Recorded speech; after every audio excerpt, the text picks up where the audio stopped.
Nous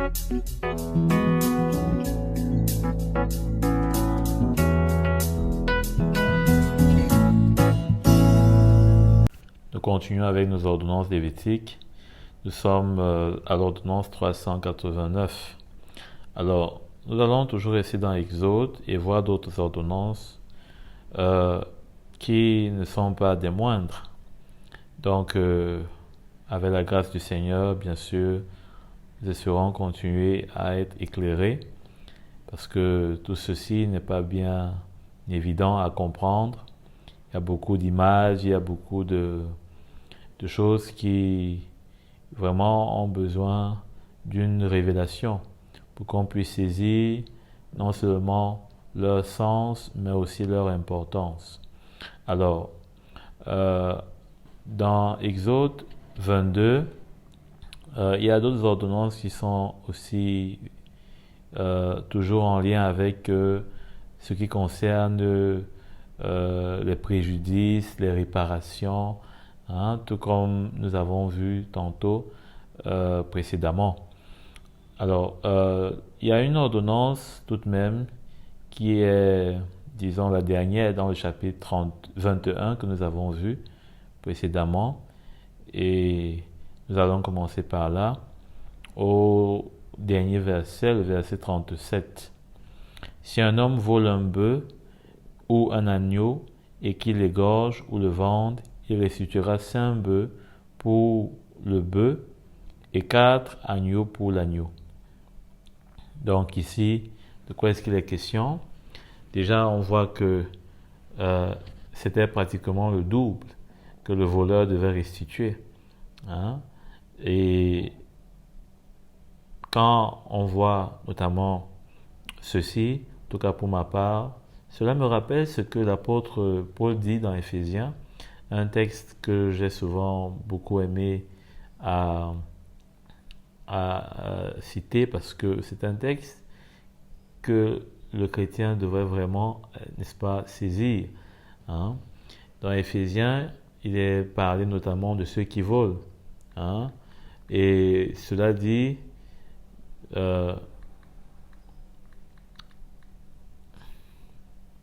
Éphésiens 4 au verset 28, il est dit que celui qui dérobait ne dérobe plus, mais plutôt qu'il travaille. Donc, l'homme qui vole doit travailler. C'est le remède à sa maladie. En faisant de ses mains, puisque le voleur ne travaille pas de ses mains. Peut-être qu'il se sert de ses mains, oui, mais il ne travaille pas. Parce que le vol n'est pas un travail. Prendre ce que d'autres ont amassé n'est pas un travail. Donc en faisant de ses mains ce qui est bien, parce que prendre en plus ce que d'autres ont amassé par leur travail est mal. Pour avoir de quoi donner à celui qui est dans le besoin. Donc, le voleur maintenant, non seulement il doit travailler de ses mains, faire ce qui est bien. Donc, c'est pas juste travailler pour gagner de l'argent. Non, mais c'est faire ce qui est bien. Parce que celui qui va dire que il se sert de ses mains, par exemple, pour vendre des choses interdites, c'est pas bien. Il ne travaille pas. Il est en train de faire le mal. Donc, dans ce cas, s'il fait ce qui est bien, il faut maintenant qu'il sache que, cela ne s'arrête pas là pour glorifier le Seigneur. Il faudrait qu'il sache que ce travail, c'est pour lui donner de quoi faire du bien. C'est-à-dire que secourir ceux qui sont dans le besoin. Voilà à quoi, dans la Nouvelle Alliance, notre travail est destiné. Pour intervenir dans la maison de Dieu, pour recevoir de la part du Seigneur des semences qu'on va pouvoir utiliser auprès de ceux, n'est-ce pas, qui les destinent, afin que, n'est-ce pas, sa maison ne puisse manquer de rien. et que nous-mêmes, par conséquence, nous soyons une bénédiction et nous soyons bénis. Amen. Donc, voilà une ordonnance qui est très simple et il faut faire attention parce que, eh bien, ici, on voit que le voleur devait restituer pratiquement le double. Dans le cas même de l'agneau, c'était plus du double, plus du triple. Mais ici, cela nous montre d'ailleurs combien est-ce que quand on, n'est-ce pas, on vole, on croit qu'on est en train de réduire chez l'autre. En fait, nous amassons auprès de Dieu une grande colère. Nous amassons auprès de Dieu une grande colère parce que le Seigneur lui-même a travaillé. Le Seigneur lui-même a travaillé pendant 6 jours afin de créer tout ce que nous voyons et tout ce que nous ne voyons pas. Donc, véritablement, nous devons ne pas essayer de montrer au Seigneur que lui, il est moins intelligent que nous, que lui, il a travaillé, nous, on n'a pas besoin de travailler, nous, on va gagner, nous, on va profiter sans travailler, non. Et combien est-ce que cela nous met à l'abri de beaucoup de choses et nous permet de pouvoir au contraire être au contact de beaucoup d'autres afin que le Seigneur puisse nous faire grandir et nous amener dans une maturité. En ne travaillant pas, en étant voleurs, nous ne pouvons pas expérimenter. Et le vol, bien sûr, c'est déjà commencer par prendre ce qui n'est pas à nous, mais c'est aussi ne pas donner ce qui est pour les autres, ne pas donner ce qui est à d'autres, ce qui revient à d'autres. Et en cela, c'est déjà, par exemple, quand on est avare, quand on n'est pas généreux, eh bien, on peut se retrouver facilement ce qui est pour les autres que Dieu a simplement déposé entre nos mains afin de pouvoir, n'est-ce pas, nous éprouver dans des petites choses. Parce que ça, ce sont des petites choses. Et si on n'est pas fidèle dans ces petites choses-là, qui nous confiera des grandes. Et surtout, si on n'est pas fidèle envers ce qui est pour autrui, qui nous confiera ce qui est pour nous. Ce que la parole de Dieu nous dit. Allons dans l'ordonnance 390, dans le chapitre 22 d'Exode, verset 1. Je ne sais pas si dans votre version c'est aussi le cas, comme chez moi. Mais ici, il est question d'un autre aspect. Et j'aimerais d'abord, avant tout, lire quelques textes. Parce que pour moi, ces versets entrent tous dans ce que j'appelle les caractères, ou le caractère de Dieu, à savoir notamment celui d'être un Dieu de paix. Jéhovah Shalom, ou Yahweh Shalom. Dans Somme déjà, au verset 34, au chapitre 34, à partir du verset 14, il est dit « Éloigne-toi du mal et fais le bien ». Donc, on a commencé à voir cela à partir de cette ordonnance. Il faut s'éloigner du mal. Que celui qui vole ne vole plus. Mais qu'il travaille, donc il faut faire le bien. Recherche et poursuit la paix. Donc ça veut dire quoi? Ça veut dire qu'il y a comme une corrélation. Celui qui ne s'éloigne pas du mal et qui ne fait pas le bien, finalement, qu'est-ce qu'il va plutôt rechercher et poursuivre? C'est des conflits, c'est des querelles, c'est de la colère des autres qu'il aura engendré.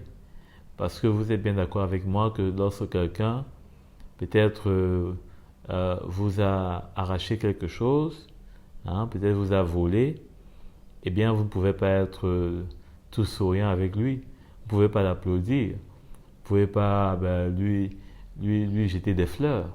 Hein.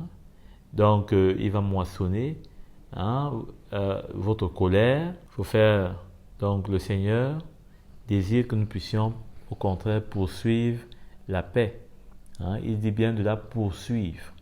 On dirait que parfois, elle a comme tendance à vouloir nous échapper. Vous savez, la paix, c'est pas comme une statue que l'on prend, on dépose quelque part et même si on fait combien d'années sans venir la toucher, elle sera toujours là. Non. La paix, nous devons la poursuivre parce qu'elle peut vouloir nous échapper. Elle peut vouloir, n'est-ce pas, s'enfuir loin de nous. Et si elle s'enfuit, elle va nous laisser avec la colère ou alors, je ne sais pas moi, un état en tout cas de cœur qui ne nous mettra pas dans le calme, dans la sérénité. Dans Zacharie au chapitre 8, à partir du verset 16, il est dit « Voici ce que vous devez faire. Dites la vérité chacun à son prochain. Jugez dans vos portes selon la vérité et en vue de la paix. » On a l'impression là que commencer par dire la vérité à notre prochain, ou alors l'un à l'autre, est le départ, si nous voulons la paix. C'est-à-dire que si nous voulons être en paix les uns envers les autres, que le mensonge ne soit pas au milieu de nous. Et nous voyons également, n'est-ce pas, cette même compréhension dans la Nouvelle Alliance. Allons voir.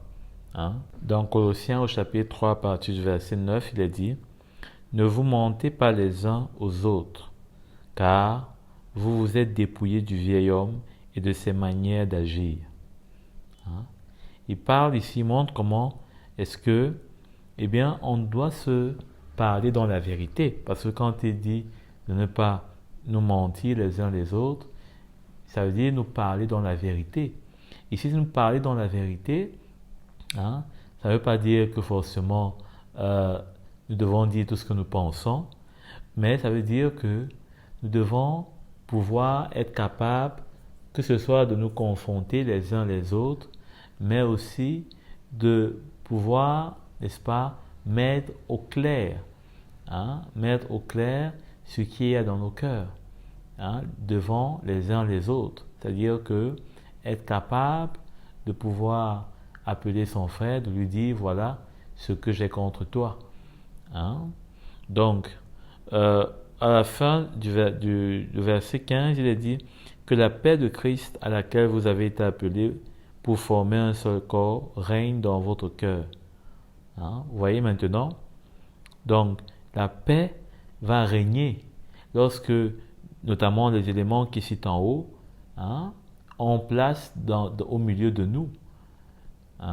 Et au départ, il cite le mensonge. Donc, la duplicité, par exemple, l'hypocrisie.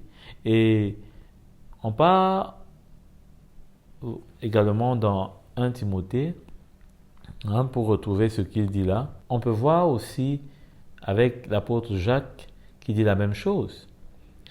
Dans Jacques au chapitre 3 à partir du verset 17. La sagesse d'en haut est premièrement pure. Ensuite pacifique. Pure, c'est-à-dire que elle est exempte de tout ce qui est du vieil homme. Elle est dépouillée de ses manières d'agir que nous avons vues dans Colossiens. C'est pourquoi il dit que la sagesse d'en haut est premièrement pure. Ensuite, pacifique. Modérée, conciliante, pleine de miséricorde et de bons fruits. Exemple de duplicité et d'hypocrisie. Donc voilà comment est-ce que l'apôtre Jacques rejoint l'apôtre Paul, et nous pouvons même voir aussi cela avec l'apôtre Pierre quand il dit ceci. 1 Pierre au chapitre 3, verset 11. Qu'il s'éloigne du mal et fasse le bien, qu'il recherche la paix et la poursuive. L'apôtre Pierre, j'ai l'impression qu'il a quasiment repris le texte que nous avons lu dans Psaume, au chapitre 34, le verset 14, où il était dit « Éloigne-toi du mal et fais le bien, recherche et poursuis la paix ». On dirait que ça que l'apôtre Pierre a repris, mais ce n'est pas vraiment étonnant puisque nous savons que c'était des Hébreux et en tant qu'Hébreux, ils connaissaient les textes anciens. Donc, quand il vient parler de cela au chapitre 3, à partir du verset 11, il dit, on peut d'ailleurs voir plus haut, au verset 10, « Si quelqu'un en effet veut aimer la vie et voir des jours heureux, qu'il préserve sa langue du mal et ses lèvres des paroles trompeuses. » C'est là qu'il vient dire qu'il se détourne du mal et fasse le bien, qu'il recherche la paix et la poursuive. Et la poursuive. Donc, la paix est une chose que nous devons poursuivre. Et je crois que nous allons voir dans tous ces cas que nous présente Exode au chapitre 22, comment est-ce que poursuivre cette paix? Comment est-ce que poursuivre les pas de Jéhovah Shalom, le Dieu qui donne la paix. C'est vrai que il nous a donné la paix au travers de Christ. Christ nous a réconciliés avec lui, nous avons la paix avec lui, avec Dieu. Mais maintenant, nous devons aussi avoir la paix avec nos prochains. Parce que c'est en cela que nous pouvons dire que nous connaissons et que nous craignons Dieu. C'est que nous avons la paix avec lui, mais aussi la paix avec ceux qui sont autour de nous. Alors, nous sommes dans le verset 1. Si un voleur est surpris en train de commettre un vol avec effraction, qu'il soit frappé et qu'il meure, on ne sera pas coupable de meurtre envers lui. Ici, le voleur avec effraction devra être frappé et mourir. Et celui qui l'aura fait, eh bien, il est dit que il ne sera pas accusé de meurtre. Toutefois, si le soleil est levé, on sera coupable de meurtre envers lui. Ordonnance 380, frapper de mort celui qui vole avec effraction. Ordonnance 381 est coupable de meurtre celui qui frappe le voleur avec effraction lorsque le soleil est levé. Parce que ici, la différence était lorsque c'était dans la nuit et lorsque le soleil était levé en plein jour. Eh bien, pour moi, je crois que dans la nuit, cela représente l'absence de la grâce, l'absence de la bonté, l'absence de la miséricorde. Et ça, c'est notamment visible dans l'Ancienne Alliance, où le moindre péché appelait une condamnation immédiate. Mais dans la Nouvelle Alliance, cela n'est pas pareil. Dans la Nouvelle Alliance, le meurtrier a, n'est-ce pas, l'occasion, n'est-ce pas, ce qu'on peut appeler une présomption de grâce. La présomption de grâce, c'est-à-dire que la grâce est disponible pour lui s'il est prêt à s'humilier, s'il est prêt à abandonner ses voies mauvaises. Et donc, dans ce cas-là, il ne faudrait pas que la condamnation lui soit appliquée, parce que pour ceux qui acceptent d'être en Christ, ils sont une nouvelle créature et il n'y a plus de condamnation. Et donc celui qui viendrait les condamner, eh bien, serait des porte-à-faux. C'est pourquoi la parole de Dieu nous dit qui condamnerait ceux que le Seigneur a justifiés. C'est précisément l'apôtre Paul dans Romains au chapitre 8, à partir du verset 33. Il dit qui accusera les élus de Dieu. C'est Dieu qui les justifie. Donc, quand Dieu nous justifie, et il le fait par sa lumière, il le fait dans sa justice, il le fait par le soleil de la justice, à savoir Jésus-Christ. Et ce soleil de la justice qui paraît pour nous comme un soleil en plein midi, eh bien, fait en sorte que nous ne pouvons pas être condamnés, nous ne pouvons pas être frappés par quiconque. Voilà l'explication. Ordonnance 382. Un voleur devra faire une restitution. Donc les restitutions, ça veut dire que la chose qui a été volée devra être rendue au propriétaire. Alors, la différence qu'il y a comme hypothèse, c'est s'il n'a rien, il sera vendu pour rembourser son vol. Donc, si ce qu'il a volé, il ne l'a plus, eh bien, c'est lui qui sera vendu pour rembourser son vol. Donc, voilà encore un exemple qui montre que, eh bien, des personnes pouvaient être vendues pour plusieurs raisons. Soit qu'ils avaient volé, soit qu'ils étaient devenus pauvres et eux-mêmes se vendaient pour pouvoir en quelque sorte avoir de quoi subsister, soit alors que peut-être ils étaient pris comme esclaves et disons achetés par d'autres, comme on a vu le cas de Joseph.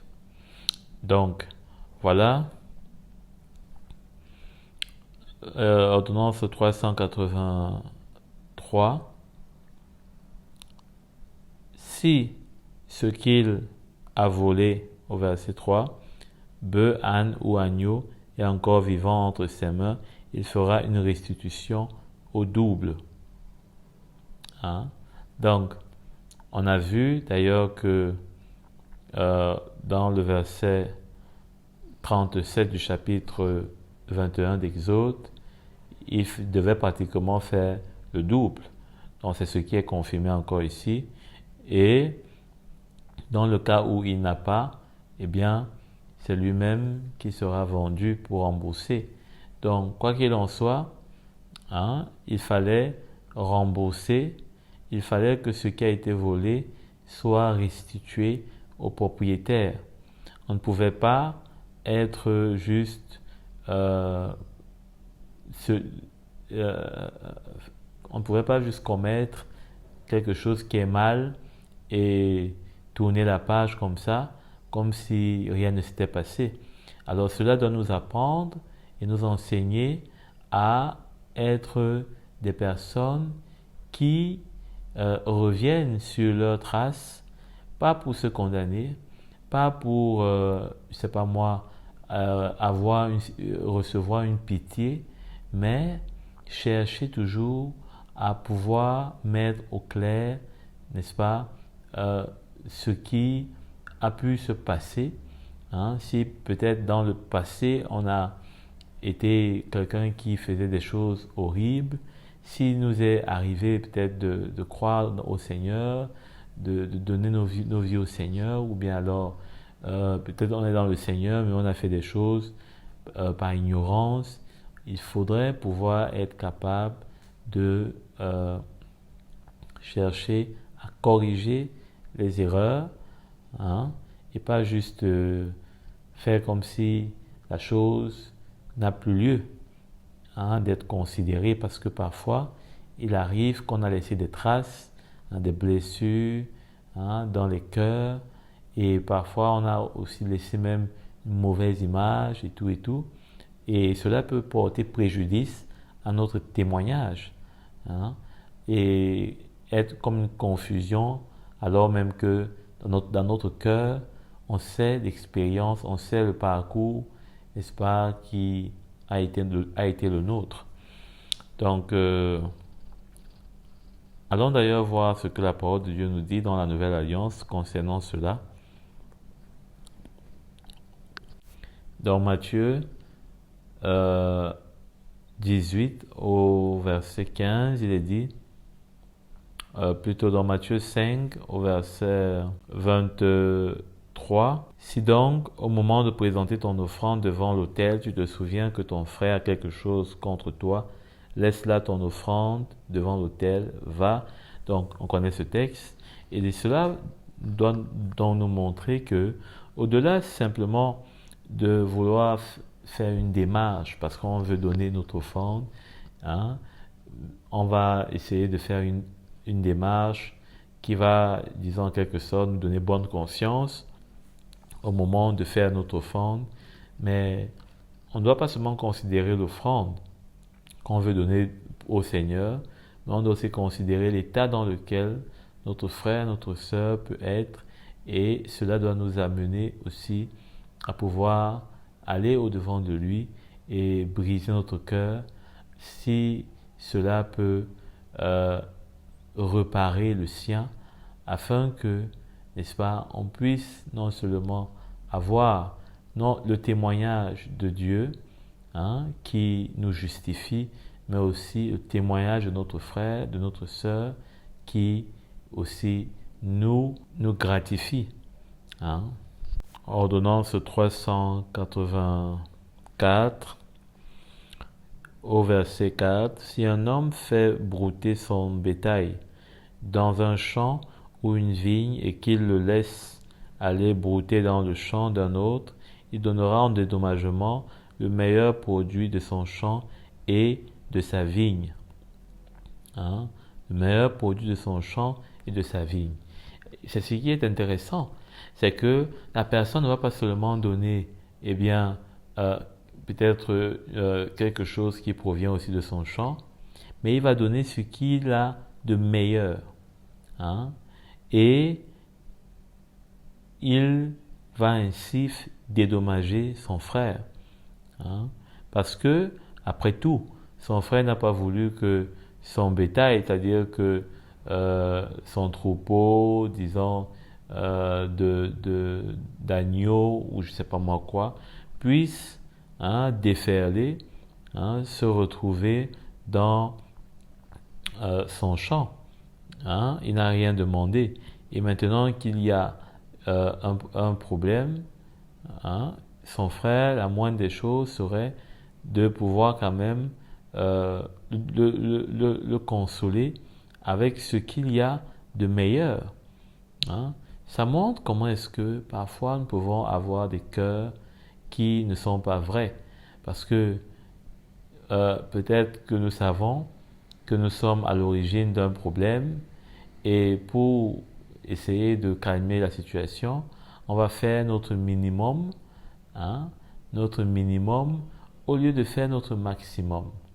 Hein, au lieu de faire tout, de mettre tout en œuvre afin que le cœur de notre frère soit apaisé, hein, qu'il soit tranquillisé. Allons dans Philippiens au chapitre 2, à partir du verset 4. Il dit ceci, que chacun de vous, au lieu de considérer ses propres intérêts, considère aussi ceux des autres. Voyez? Ici, on comprend du reste que il faut, n'est-ce pas, être capable de considérer d'abord les intérêts des autres avant les nôtres. Généralement, c'est le reste, c'est l'inverse qu'on fait. On considère d'abord nos intérêts avant de considérer ceux des autres. Malheureusement, en le faisant, ce qu'on va moissonner, eh bien, c'est des problèmes. Parce que, forcément, en considérant d'abord notre intérêt, on va considérer ceux des autres comme des intérêts qui n'ont pas besoin d'être considérables, qui doivent, n'est-ce pas, même être être d'abord à notre profit, hein, constituer d'abord notre profit, et finalement, notre prochain ne pourra pas être content, puisqu'il va se retrouver et il va également constater que on a privilégié nos intérêts avant les siens. Comment est-ce que éviter donc une situation comme celle-là qui peut engendrer un problème, hein? C'est de penser d'abord aux intérêts du prochain. Puis en pensant d'abord à ses intérêts, le Seigneur est fidèle pour nous donner ce qui est plus que ce que nous pouvons, n'est-ce pas, désirer sur cette terre, hein? Puisque à lui, rien n'est impossible. Il faut donc être, n'est-ce pas, de ceux qui cherchent les intérêts des autres avant les nôtres. C'est une clé qui est très importante, notamment quand on marche, n'est-ce pas, avec des frères, avec des sœurs, hein? Parce que généralement, la nature humaine a cette facilité à vouloir mettre en sécurité d'abord ses propres intérêts, hein? Or, comme l'apôtre Paul nous dit dans Philippiens 2, au verset 3, il dit « Ne faites rien par esprit de rivalité ou par désir d'une gloire sans valeur, hein? Mais avec humilité, considérez les autres comme supérieurs à vous-même. » Supérieur, il dit bien. Que chacun de vous, au lieu de regarder ses propres intérêts, regarde aussi à ceux des autres. Voilà comment est-ce que l'apôtre Paul nous parle. Et quand on repart dans ce texte d'Exode, on peut mieux se rendre compte que cet homme, hein, il est bien précisé, si un homme fait brouter son bétail dans un champ ou une vigne et qu'il laisse aller brouter dans le champ d'un autre. Donc la question qu'on se demande, c'est pourquoi est-ce qu'il laisse aller brouter, hein, son bétail dans le champ d'un autre, alors qu'il sait très bien que l'autre a besoin de son champ pour survivre, hein? Peut-être que l'autre n'a pas du bétail, lui n'a que ses champs. Donc, est-ce que en le faisant, cela est correct? Absolument pas. Il faut donc qu'on ait des attitudes qui sont responsables et qui sont dignes de l'Évangile. Au verset 6, au verset 5, c'est pratiquement la même chose, hein? Il est dit, si un feu éclate et rencontre des ronces, et que du blé en germe ou sur pied, ou bien le champ soit brûlé, celui qui a causé l'incendie sera tenu à donner un dédommagement. Celui qui a causé l'incendie doit donc donner un dédommagement.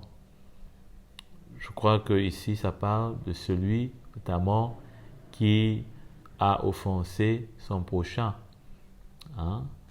Il doit être prompt à chercher la paix. Ordonnance 396, il est dit à partir du verset 6, si un homme confie à un autre la garde d'argent ou d'objets et qu'on les vole dans la maison de cette personne, le voleur fera une restitution au double dans le cas où on le trouverait. Donc, comme on connaît, ordonnance 397, si on ne trouve pas le voleur, le maître de la maison se présentera devant Dieu pour déclarer qu'il n'a pas porté la main sur le bien de son prochain. Voilà, donc il fallait reconnaître, hein, devant Dieu par un serment que l'on n'est pour rien impliqué dans le vol. Et ici, en l'occurrence, c'est là où l'amour doit tout croire, hein? L'amour doit croire parce que il n'y a d'ailleurs aucune preuve et en principe, si on a donné quelque chose en gage à une personne, ça veut dire qu'on a confiance en la personne. Donc, s'il n'y a pas de preuve contraire, il ne faut pas laisser que l'ennemi puisse trouver son terrain. Il ne faut pas que l'ennemi puisse prendre racine, à cause d'une chose éphémère d'ailleurs. Mais au contraire, il faudrait, n'est-ce pas, être capable de faire fuir.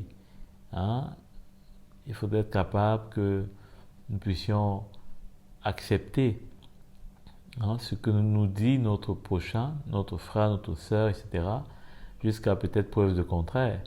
Mais pour l'amour que nous avons envers lui, de Christ, et sachant que nous allons hériter toutes choses avec lui, en Christ, eh bien, nous pouvons que le croire. Et donc, ne pas laisser la place à l'ennemi pour qu'il puisse construire un quelconque mur de séparation. Parce que bien souvent, beaucoup de choses se passent comme ainsi au milieu des enfants de Dieu. Et finalement, c'est l'ennemi qui s'installe au milieu et commence à régner par toutes sortes de subterfuges. Ordonnance 398, il est dit, au verset 8, « Dans toute affaire litigieuse concernant un bœuf, un âne, un agneau, un vêtement ou un objet perdu dont quelqu'un revendiquerait la propriété, la cause des deux parties ira jusqu'à Dieu.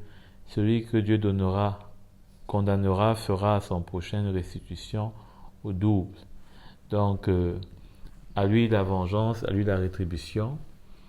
Nous ne devons pas faire des affaires, notamment qui concernent des choses éphémères de cette terre, être et prendre une place qu'elles ne doivent pas prendre au milieu de nous. C'est pourquoi l'apôtre Paul dit que nous devons accepter de souffrir quelques injustices. Et même l'apôtre Pierre, que nous devons nous armer de la pensée de mourir. C'est-à-dire d'être prêt à chaque fois à perdre, à renoncer à un droit, à renoncer à quelque chose qui pourrait être pour une personne, notamment du monde, suffire à détruire tout ce qui peut avoir de la valeur.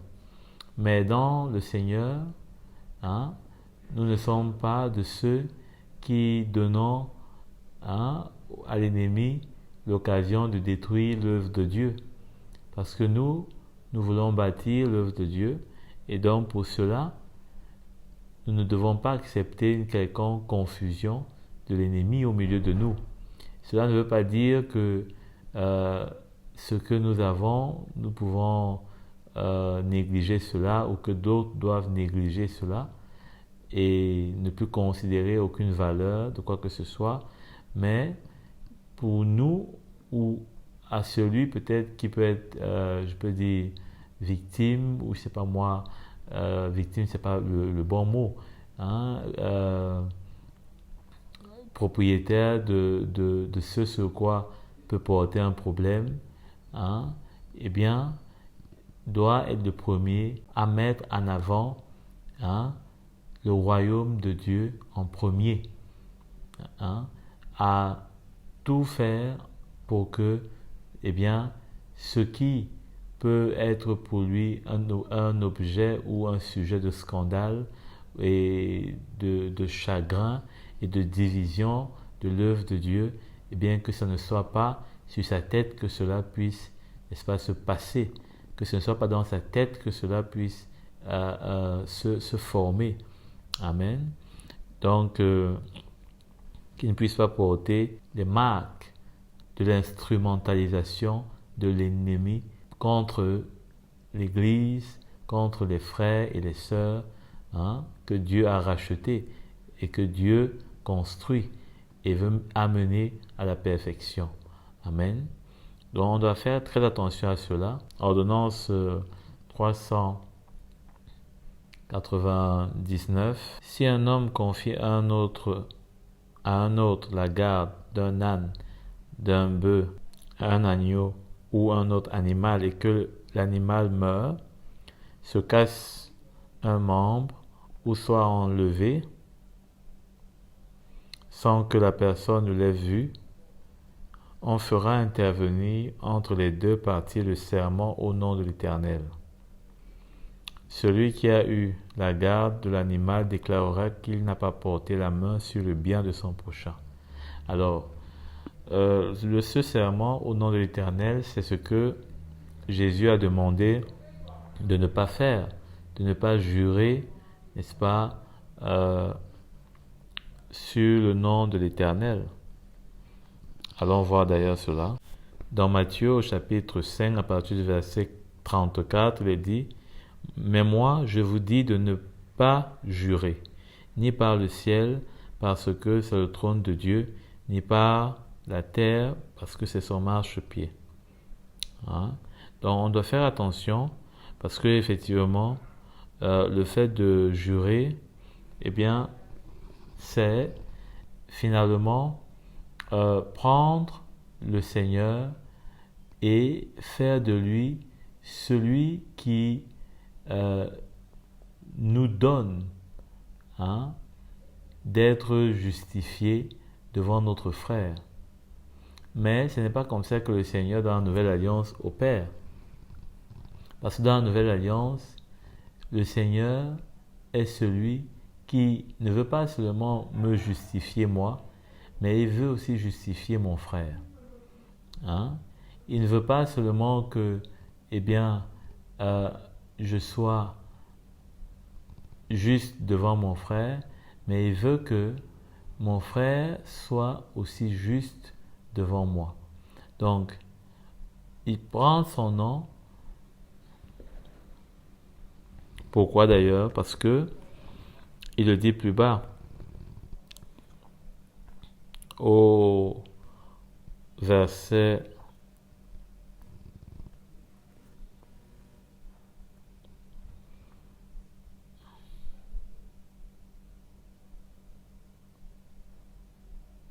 36, il dit « Ne jurez non plus par la terre, car tu ne peux pas rendre blanc ou noir un seul cheveu. Que votre parole soit oui pour oui, non pour non, ce qu'on y ajoute vient du mal. » Donc, une fois qu'on a été, n'est-ce pas, pur dans notre cœur et qu'on a dit ou on a reconnu qu'on n'a pas fait une chose ou qu'on ait fait une chose, eh bien cela doit suffire. Parce que le reste vient du mal. Et nous savons aujourd'hui que beaucoup de personnes, n'est-ce pas, n'hésitent pas à utiliser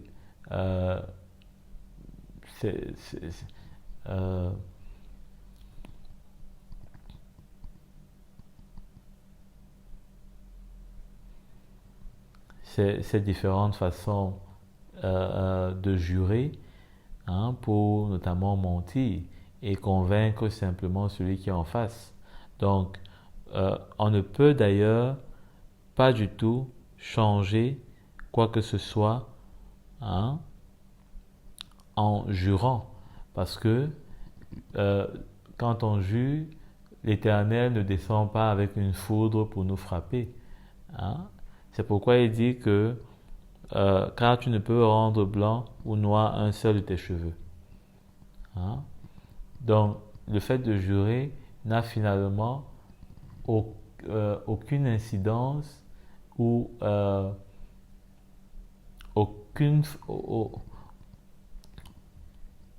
aucun pouvoir pour trancher entre mon frère et moi. C'est à moi d'être vrai, d'être sincère dans ce que je dis, dans ce que je déclare. C'est pourquoi il dit que ta parole soit oui pour oui. Que ta parole soit oui pour oui.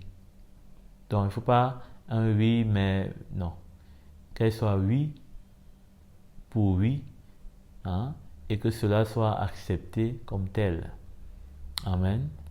Mais aujourd'hui, parce que les hommes ont le mal sur la langue, hein, c'est comme la poussière sur la terre, eh bien, on n'arrive plus à croire simplement un oui ou un non, parce que, eh bien, rien ne nous dit que la personne est sincère. Mais quand la personne jure, je ne sais pas moi par quoi, également cela ne veut pas dire qu'elle est plus sincère, parce que le Seigneur n'intervient pas du coup en ce moment-là pour manifester la vérité des choses. Hein. Donc la responsabilité est à chacun de nous d'être sincère. C'est pourquoi déjà on a vu, hein, où que ce soit Jacques, que ce soit Pierre, demande qu'on puisse se parler, qu'on puisse, n'est-ce pas, agir dans la vérité, hein, et faire le bien et pas le mal. Rentrons rentrons dans Exode au chapitre 22. Voilà d'ailleurs ce qu'il est dit par la suite. Le maître de l'animal devra accepter ce serment et l'autre ne sera pas tenu de le dédommager. Hein? Il devra accepter, hein, le serment. Hein? Ici, il fallait accepter le serment, mais comme je l'ai dit tantôt, le oui d'une personne doit être accepté et point final. Hein? Maintenant, le Seigneur, lui, qui est le juste juge et qui a la vengeance et la rétribution, eh bien, agira en son temps. Hein? D'ailleurs, parfois, ça peut être le départ du salut d'une âme. Au verset 11, en revanche, si l'animal a été volé chez lui, il sera tenu de dédommager son maître. Si l'animal a été déchiqueté, il apportera ses restes en guise de témoignage et il ne sera pas tenu de dédommager l'animal déchiqueté. Donc, s'il apporte de la preuve, hein, de son non-implication, bien sûr que il doit bénéficier du pardon, hein, le pardon qui va tout effacer. C'est pourquoi il n'a pas à dédommager de quoi que ce soit. Hein. Il est innocent. Hein. Mais si l'animal a été volé chez lui, donc en quelque sorte il est responsable, et en tant que responsable, peut-être étant donné que l'animal a été volé chez lui, il devrait connaître les circonstances. Mais disons d'une façon, pour éteindre tout soupçon, hein, si l'animal a été volé chez lui, il va devoir dédommager son maître. Je crois que ça parle là de comment est-ce que lorsque il y a le moindre grain de sel qui puisse amener, hein, une confusion, une incompréhension, ne devons pas laisser que, hein, cette chose-là grandisse et finisse par devenir un grand problème. Mais si déjà nous sentons, nous voyons qu'il y a quelque chose qui peut apporter une division, hein, c'est pas moi quoi, une incompréhension, hein, nous devons être capables de pouvoir tirer les choses vite au clair et ne pas laisser que une petite graine commence à pousser et que finalement ça devient un arbre qu'on ne peut plus déraciner. Hein. Par exemple, quand il y a des rumeurs, quand il y a des choses qui sont alléguées, hein, parfois peut-être sans fondement, on n'a pas simplement à dire on n'a que faire, on ne tient pas compte, etc. Non. Hein, parce que plus quelque chose est dite, est répété, et peut-être par plusieurs personnes, plus la chose a souvent l'air d'être vraie et par conséquent peut finir par provoquer un problème là où pourtant il n'y en avait pas jusqu'ici. Ordonnance 403. Si un homme emprunte un animal à un autre et que l'animal se casse un membre ou meurt en l'absence de son maître, il devra donner un dédommagement si le maître est présent. Il n'y aura pas de dédommagement si le maître est présent. Si un homme emprunte un animal à un autre et que l'animal se casse un membre ou meurt en l'absence de son maître, il devra donner un dédommagement. Si le maître est présent, il n'y aura pas de dédommagement. Si l'animal a été loué, le prix de la location suffira. Donc, lorsque l'animal a été loué, peut-être pour aider à faire un travail, et qu'un incident s'est passé, et que le maître de l'animal était là, eh bien, il n'y aura pas de dédommagement puisqu'il a vécu la scène, il était présent. Donc, en quelque sorte, c'est comme si c'est lui qui utilisait son animal. Mais s'il n'était pas là, eh bien, cela peut donner l'impression que quelque chose s'est passé et ne pas satisfaire le maître, puisqu'il ne connaît pas ce qui s'est passé, mais son animal est en mauvais état. Donc, quelque part, il a besoin d'être dédommagé, parce qu'il n'y a rien qui le rassure de ce qui s'est passé. Ce dernier verset, on voit que il ne faut pas accuser sans preuve. Il ne faut pas accuser sans avoir, n'est-ce pas, l'assurance dans son cœur de ce que on est en train de dire. Parfois, on peut